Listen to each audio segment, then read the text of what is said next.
Assalamualaikum warahmatullahi wabarakatuh. Halo guys, kembali lagi bersama saya Bobby Heren dan kita kembali akan mengomentari video dari Luis Prasetyo yang judulnya itu Artis TV Mualaf Mendadak Jadi Ustazah, dalam kurung Kristen otaknya simpan di kulkas. Nah, kita akan bahas video ini guys, kita akan komentari. Kita pertama dengarkan dulu videonya ya. Assalamualaikum, selamat datang kembali di channel ini guys. Kali ini saya akan meluruskan pengajaran dari seorang mualaf. Dia dulu artis guys, dia penyanyi. Kalau tahu namanya Tere, nah itu dia penyanyi, udah mualaf. Dan sekarang mendadak dia jadi ustazah guys. Jadi pengajar, nggak tahu lisensinya dari mana. Dia udah benar-benar tahu tentang agama yang sekarang apa enggak, ya saya nggak tahu. Tapi intinya gini, katanya Oke, kita bahas bentar ya. Jadi Luis Prasetyo itu pertama dia nggak paham ya. Uh, Dia menyamakan antara ustazah atau ustadz itu dengan pengajar yang pakai lisensi gitu. Nah, ini perlu kita bahas dulu guys pertama ya. Dia nggak paham. Jadi gini guys, ustadz dan ustazah itu bukanlah seorang yang yang wajib punya lisensi seperti pengajar di universitas atau di sekolah-sekolah SD, SMP, SMA yang boleh pemerintah atau swasta. Itu enggak guys, sama sekali. Jadi ustadz dan ustazah itu bahkan mereka itu, karena mereka itu bukan sebuah profesi yang mana mereka itu mencari nafkah di situ gitu kan. Kalau pengajar di tempat lain itu kayak di pemerintah atau di bisnis ya atau ya lembaga-lembaga pendidikan itu kan memang mencari nafkah di situ. Memang itu profesi yang mereka lalui untuk mendapatkan nafkah, makanya butuh lisensi gitu. Nah, beda dengan ustadz dan ustazah, mereka hanya mengharapkan ridha Allah gitu. Syukur-syukur dapat rezeki ya, kalau enggak juga nggak masalah gitu, karena tujuannya adalah dakwah. Dan setiap kaum muslim ini ya dipintakan untuk berdakwah, menyampaikan kebenaran ya kan? Walaupun pahit, menyampaikan yang hak ya kan, nah, kepada seluruh umat manusia, karena umat itu seluruh umat manusia. Nah, ustadz adalah untuk laki-laki, ustazah untuk wanita. Jadi ya, karena manusia dipintakan untuk berdakwah, jadi disampaikan tuh yang mereka tahu aja gitu guys. Jadi sampaikanlah walaupun cuma satu ayat gitu loh ya kan. Umat muslim itu diwajibkan untuk menyampaikan walaupun cuma satu ayat. Contoh misalnya kayak ayat bahwa Allah itu esa ya kan. Keluar wahad. Sampaikan kalau Allah itu esa gitu. Allah itu tauhid. Ya kalau di Alkitab tuh contoh misalnya kayak Yesus katakan ingatlah Israel, Tuhan Allah kita adalah esa satu-satunya Tuhan. Nah, itu sampaikan itu. Kalau Allah tuh esa kata Yesus satu-satunya Tuhan gitu kan. Nah, jadi nggak mesti pakai kualifikasi dah. Jadi yang mengerti di bidang saja itu. Jangan bahas sesuatu yang di luar bidang lain. Nah, Tere dalam kasus ini ya dan mualaf lainnya tentu mempelajari agama barunya gitu. Nah, minimal mereka mengerti beberapa hal gitu kan. Nah, jadi itu lebih baik daripada misalnya orang-orang seperti Luis Prasetyo atau yang lain tuh nggak pernah belajar Islam sama sekali tapi bahas tentang Islam gitu. Contoh kemarin saya bahas akun Bang Gajah Kristen gitu kan, dia nggak paham tentang Islam, nggak pernah belajar Islam, dia tiba-tiba bahas Islam, itu baru konyol guys gitu. Tapi kalau Tere seorang mualaf yang dia sudah belajar agama sebelumnya dan dia sudah belajar juga agama barunya gitu, jadi dia punya dua ilmu di situ, punya ilmu tentang agama sebelumnya itu Kristen dan punya ilmu tentang agama barunya Islam, dan dia menyampaikan pengalamannya juga gitu guys. Nah, lagi ya Luis bisa bedakan antara ustadz ustazah dengan pengajar yang berlisensi guys gitu loh.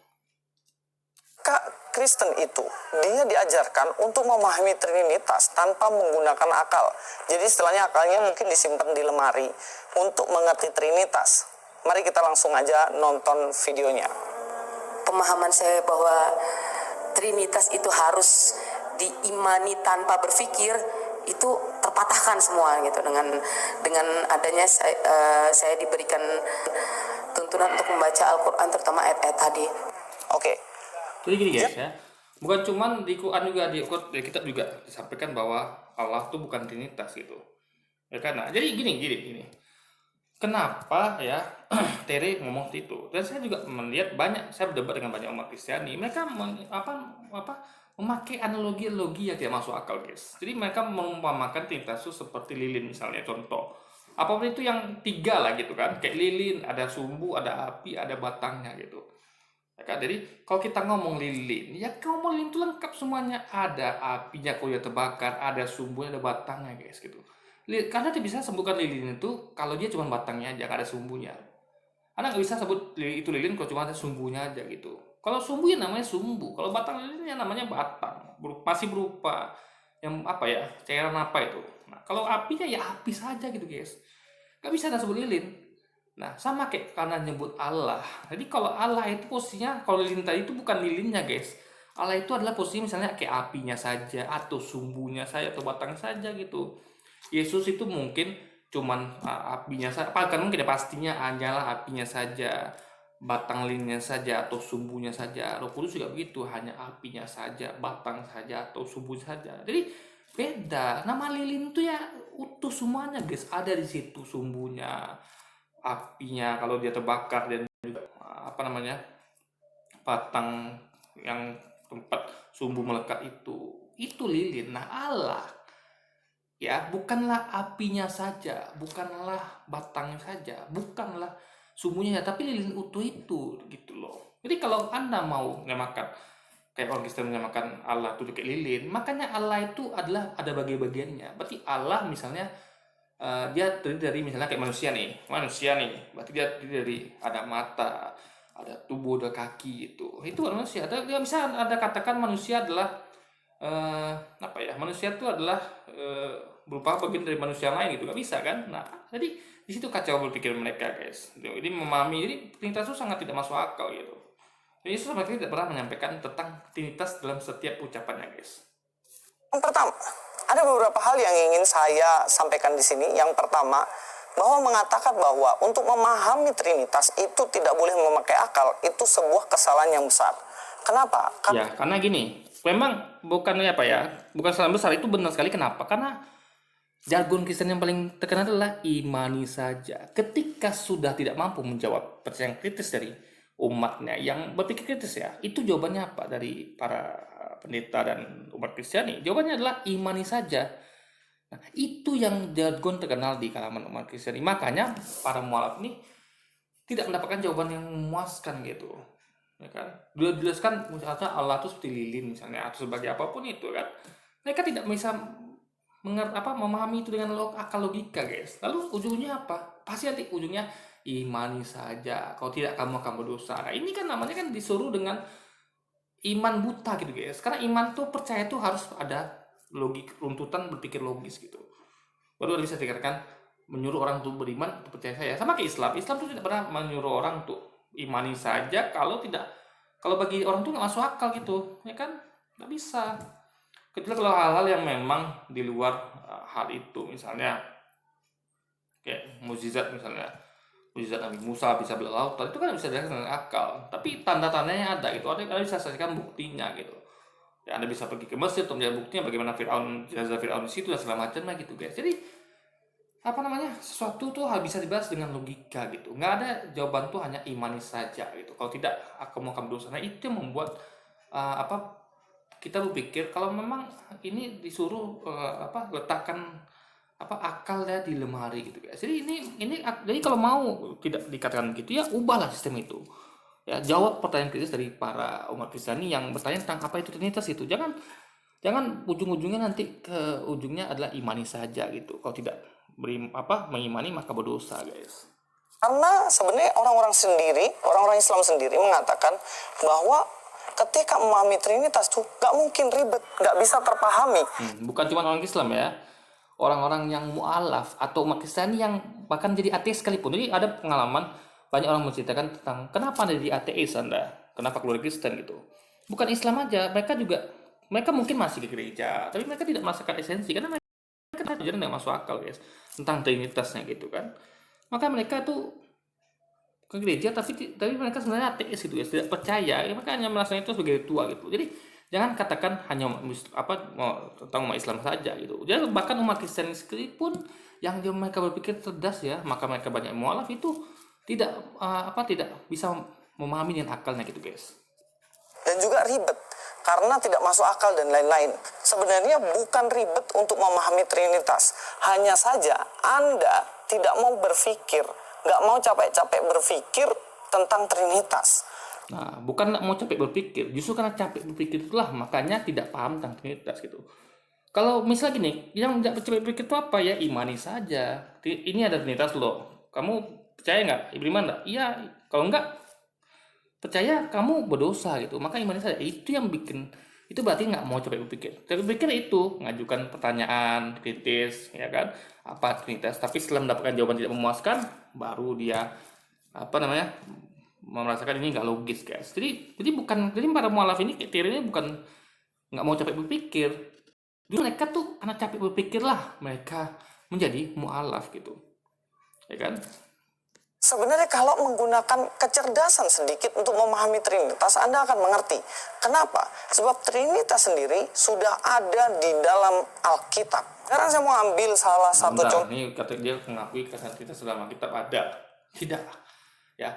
Yesus itu tidak pernah mengatakan tentang menyinggung tentang Trinitas sama sekali. Yesus katakan jelas, ingatlah Israel, Tuhan Allah kita adalah Esa, satu-satunya Tuhan. Dia juga katakan, demikianlah mereka mengenal Engkau. Jadi tadi dia katakan Tuhan Allah kita, berarti Tuhannya Allahnya dia dan juga para pengikutnya gitu kan. Maka dia pakai kata itu Tuhan Allah kita. Dia bukan mengatakan Tuhan Allahmu, tapi Tuhan Allah kita. Berarti kita itu termasuk dirinya sendiri. Itu berarti Tuhan Allahku dan Tuhan Allahmu gitu, ya kan? Nah, dia juga katakan di ayat itu Allahku dan Allahmu gitu, ya kan? Jelas, jadi dia punya Allah juga gitu, sama kayak kita gitu kan. Makanya Tuhan Allah kita. Lalu disampaikan lagi, dia katakan lagi, demikianlah mereka mengenal Engkau, satu-satunya yang benar. Kita mengenal Yesus yang telah Engkau utus. Jelas, berarti dia berkata sebagai aku. Berarti kalau mengatakan mengutus Engkau, berarti bukan dia gitu. Berarti mereka mengenal Engkau ya sebagai sesuatu yang benar. Berarti Engkau itu bukan dia. Berarti Allah itu sesuatu yang benar. Di luar lain itu adalah Allah yang salah gitu. Berarti ada sesuatunya. Berarti bukan Allah, jelas gitu kan. Logika berpikirnya gitu loh. Sebenarnya ayat tentang Trinitas banyak banget dari perjanjian lama sampai perjanjian. Nah, kalaupun dia mengklaim misalnya nih ada ayat tentang Trinitas, mungkin ada ya kayak dalam nama Bapa Putra Roh Kudus mungkin. Nah, tapi itu bukan ucapan Yesus. Dan banyak pakar kitab sendiri ya, 73 pakar Alkitab dari Kristen sendiri yang mengadakan seminar itu ya, Yesus Seminari mengatakan itu adalah ayat-ayat tambahan yang mana ditambahkan kemudian yang tidak ada di kitab Alkitab sebelumnya gitu. Karena kita tahu Alkitab itu sering direvisi gitu kan. Bahkan kalau kita lihat Alkitab tahun lama dia terjemahan jangan kan lagi yang aslinya, terjemahan pun revisi kayak gini. Dulu tuh Yesus itu akulah guru dan Tuhan. Sekarang berubah jadi akulah guru dan Tuhan. Jadi Tuhan itu berubah jadi Tuhan. Itu kan fatal. Tuhan diubah jadi Tuhan. Itu kan berarti Tuhan itu kan salah satunya. Jadi Tuhan itu bukanlah Tuhan, bukanlah guru dan segala macamnya. Jadi jelas itu perubahan revisi yang sangat fatal, guys. Baru, tapi saya mau ambil satu saja guys. Di dalam 1 Yohanes 4 ayat 2, demikianlah kita mengenal roh Allah.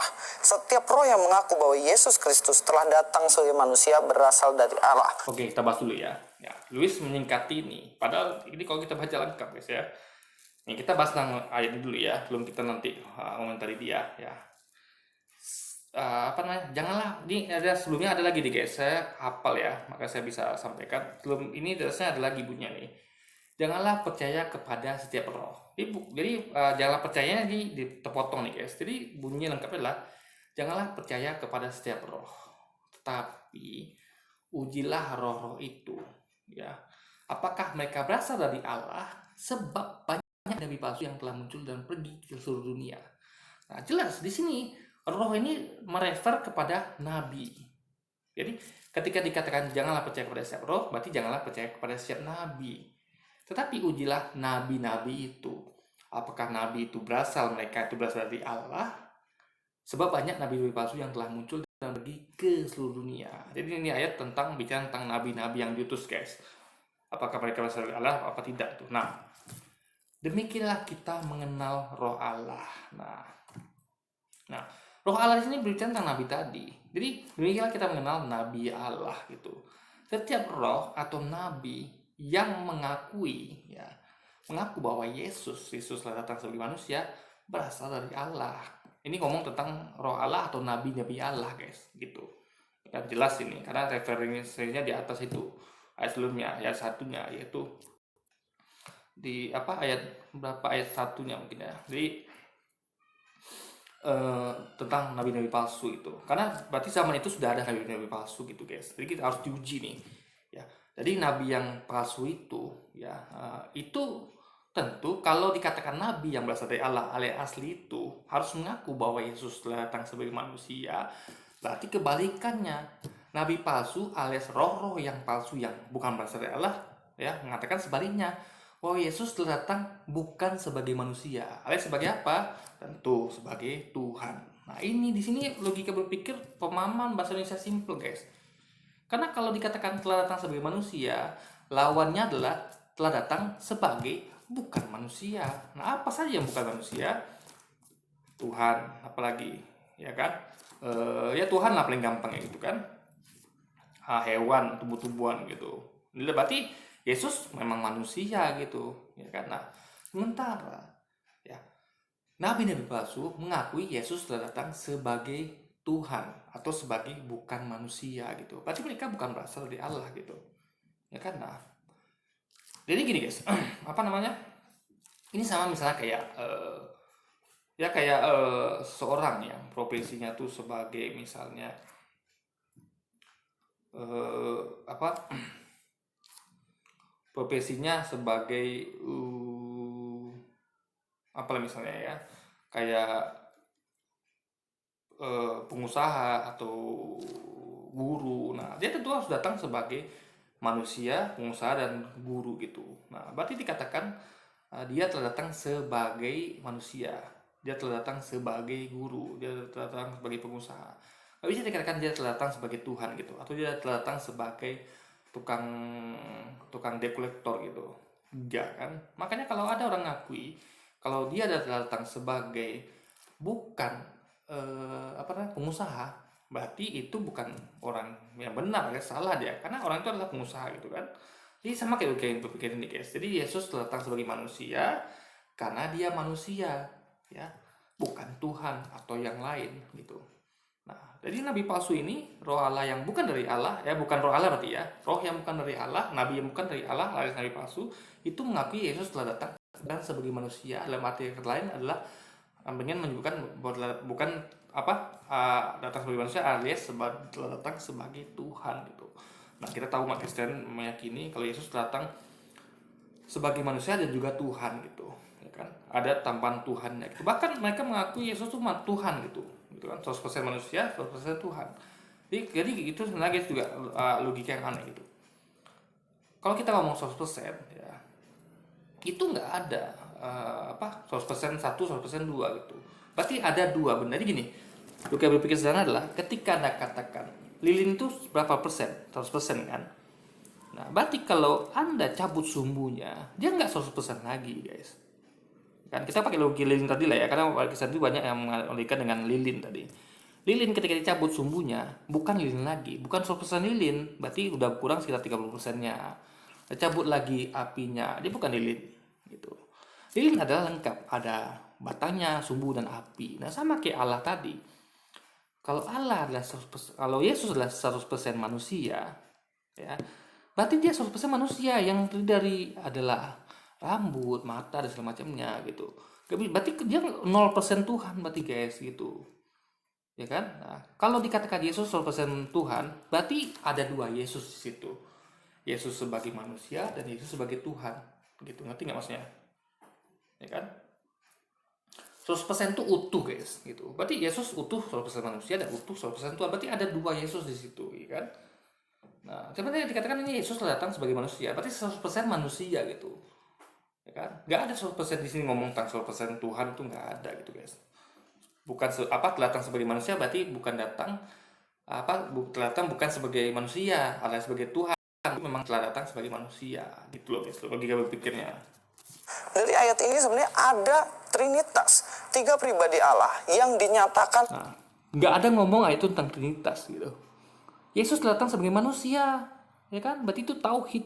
Yang Tuhannya siapa? Allah, guys. Gitu. Makanya gini, ada yang mengatakan ya di Matius 7 ayat 21-23, Yesus katakan, "Bukan setiap orang menyebut aku Tuhan, Tuhan akan masuk ke dalam." Nah, pertanyaannya kalau bukan masuk ke dalam surga, berarti masuk ke mana? Masuk neraka, guys. Karena tempatnya cuma ada dua nanti di akhirat, yaitu surga dan neraka. Kalau nggak masuk surga, ya masuk neraka gitu.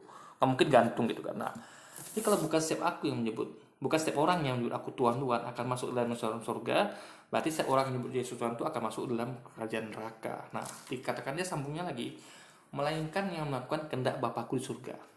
Nah, berarti yang masuk surga nanti adalah orang yang tidak menyebut Yesus Tuhan dan melakukan kehendak Bapaknya di surga. Siapa Bapa di surga? Yaitu Allah gitu guys. Dia bukan melakukan kehendak anaknya, tapi kehendak bapaknya gitu.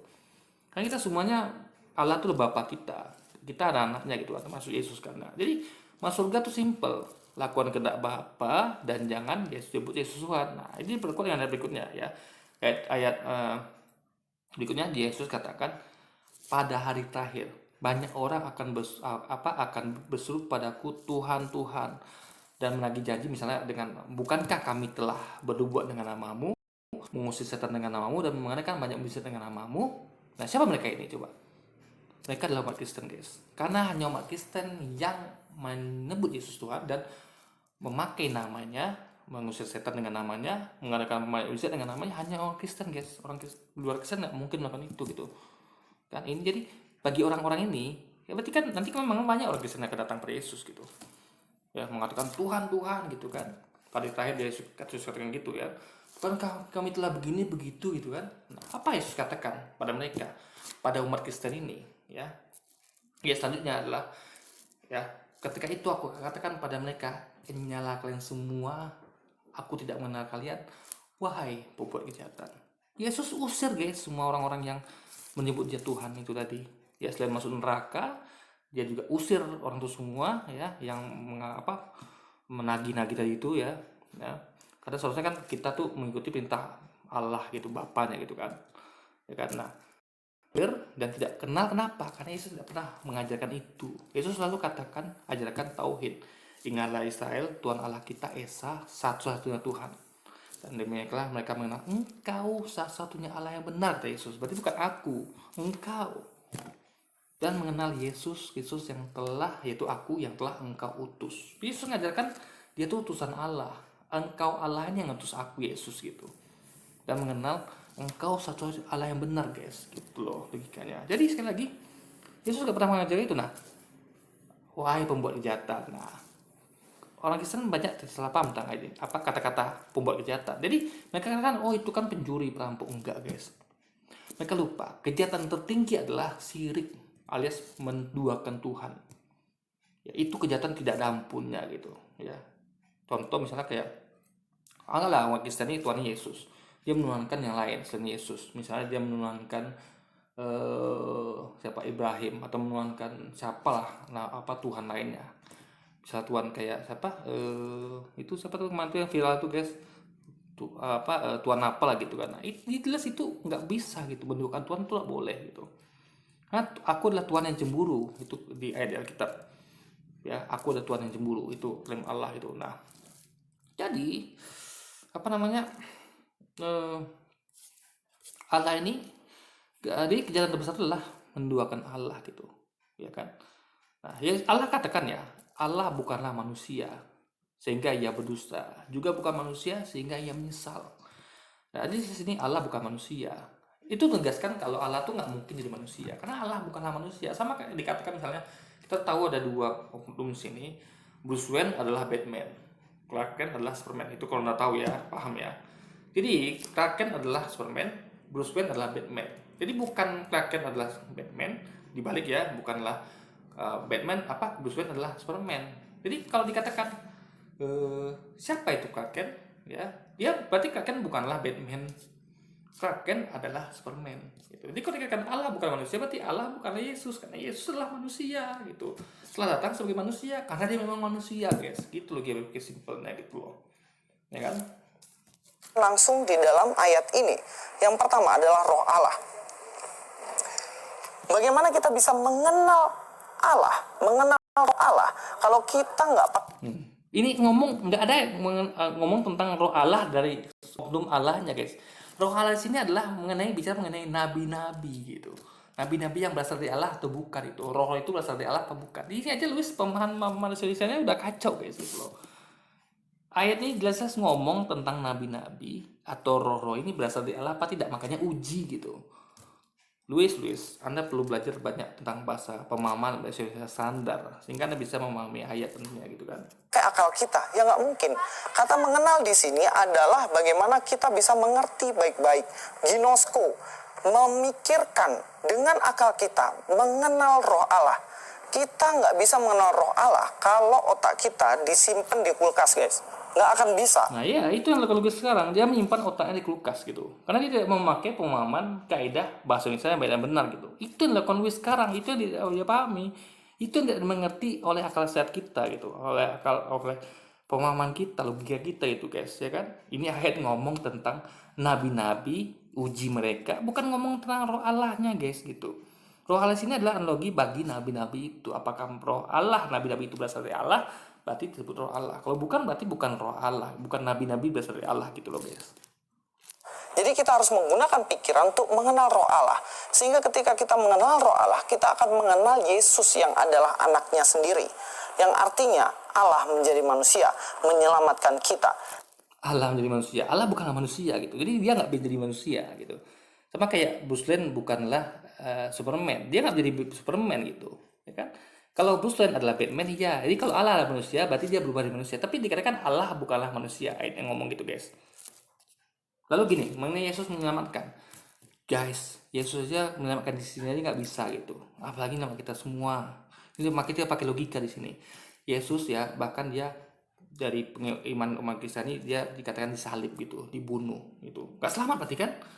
Nah, sedangkan Islam memahami kalau dia diselamatkan oleh Allah gitu, oleh Allah gitu. Nah, ini untuk menyelamatkan dia aja nggak mampu. Contoh lagi ketika dia diludahi atau lempar di batu, itu dia lari guys, nggak bisa dia menyelamatkan dirinya sendiri. Bahkan ketika waktu itu ada angin ribut di suatu danau atau sungai gitu kan, danau lah ya. Nah, itu Yesus butuh bukan murid-muridnya gitu. Kalau nggak selamat gitu kan. Kalau dia nggak ada murid-muridnya, dia nggak bangun guys gitu. Meskipun dia bisa menghentikan angin ribut itu gitu kan, tapi jangan lupakan fakta kalau dia dibangunkan gitu. Sama misalnya gini, ada orang misalnya rumahnya kebakar. Kalau dia ketiduran, ya dia bakal lewat gitu. Meskipun dia bisa memadamkan api itu, karena dia kan posisinya tidur gitu. Orang tidur bisa memadamkan api gitu guys. Karena itu kan harus dibangunkan dulu gitu. Jadi sekali lagi guys ya, untuk menyelamatkan dia kan mampu gitu. Apalagi menyelamatkan kita gitu. Itu loh kayak berpikirnya gitu kan. Dan juga Yesus katakan gini, aku tidak dapat berbuat apa-apa dari diriku sendiri gitu, ya kan. Nah, itu jelas. Jadi dirinya tuh bisa buat apa-apa gitu. Jadi bagaimana dia bisa menolong kita, sedangkan dirinya itu nggak bisa buat apa-apa gitu. Jadi semua itu atas pertolongan bantuan dari Allah Tuhannya guys. Dan kemudian kita akan tahu bahwa Yesus itu yang adalah anak Allah berasal dari Allah Bapa. Dari ayat ini saja sudah. Jadi ngomong roh Allah itu bukan tentang Yesus ya, tentang nabi-nabi. Apakah selain Yesus ya, Yesus juga nabi sih. Tapi kita itu ngomong konteks mengenai nabi-nabi lain. Cek apakah mereka uji, apakah mereka mengakui Yesus datang sebagai manusia, apa sebagai Tuhan gitu. Kalau mereka mengakui Yesus datang bukan sebagai manusia, berarti mereka bukan dari Allah guys. Berarti mereka bukan roh Allah gitu, ya kan? Nampak tentang Trinitas. Kalau Mbak Tere yang mengatakan saya sudah riset dan lain-lain, udah riset ayat ini belum? Atau jangan-jangan cuman ngomong aku udah riset padahal nggak pernah baca. Ini justru Luis dengan sempurna. Tadi dia berapa kali motong-motong gitu kan. Ayatnya jelas ada 2 ayat. Dia motong hanya ngomong tentang roh Allahnya gitu. Jadi dia nggak membaca di sini. Luis ini nggak memahami sama sekali gitu. Dia nggak ambil potongan utuh gitu guys. Dan tidak menggunakan kaidah pemahaman bahasa Indonesia dan baik dan benar guys. Jadi sekali lagi yang nggak riset justru Luis sendiri gitu, ya kan. Makanya dia yang apa ya? Jadi selalu mengatakan orang lain nggak ini nggak itu. Paling dia yang justru melakukan itu guys. Alkitab. Jadi sekali lagi saya katakan bahwa kita harus memakai akal budi kita untuk mengenal Allah Tritunggal yang adalah Allah yang dinyatakan di dalam kitab Perjanjian Lama dan Perjanjian Baru, Taurat, Injil, dan di dalam keseluruhan Alkitab kita. Mari kita lebih berpikir kritis, jangan cuma klaim mengatakan orang lain nggak pakai pikirannya, padahal dirinya sendiri yang nggak pakai pikirannya. Iya, karena memang jargonnya itu imani saja. Kalau tidak akan sudah ke dalam dosa itu kan berarti menurut kita nggak boleh berpikir, imani saja gitu, nggak usah berpikir ya, dalam artian kan ngomongnya gitu kan. Jadi intinya gitulah guys. Jadi kalau dia membiarkan orang berpikir, dia akan menjawab gitu, berusaha menjawab gitu kan. Ini nggak ada menyuruh imani saja gitu. Sama bisa gini nih, contoh kalau misalnya ada yang terkenal tuh kisah ya, ada yang bertanya ya, kalau setan itu kan terbuat dari api, sementara neraka itu juga dibuat dari api. Jadi kalau setan masuk ke api, dia nggak merasa kesakitan dong, ya kan? Bagaimana itu logikanya? Nah, dites langsung gurunya tuh menampar dia gitu. Lalu dia harus sakit. Nah, sekarang saya tanya kata gurunya, itu tanganku terbuat dari apa? ya kan, dari tanah gitu kan. Pipimu udah apa? Kulit tanah gitu. Sama-sama tanah, tapi sakit kan? Nah, sama kayak setan masukkan ke neraka, sama-sama dari api, tapi tetap setan merasa sakit, guys. Itu jawaban logika. Jadi nggak pakai imani saja gitu, guys. Ya kan, jargon mereka ini. Ya, sampai ketemu di video selanjutnya. Luis Prasetyo sini. God be with you all. Oke, jadi sekian dulu video kita kali ini, guys. Jadi sampai jumpa lagi di video-video selanjutnya. Wassalamualaikum warahmatullahi wabarakatuh, guys.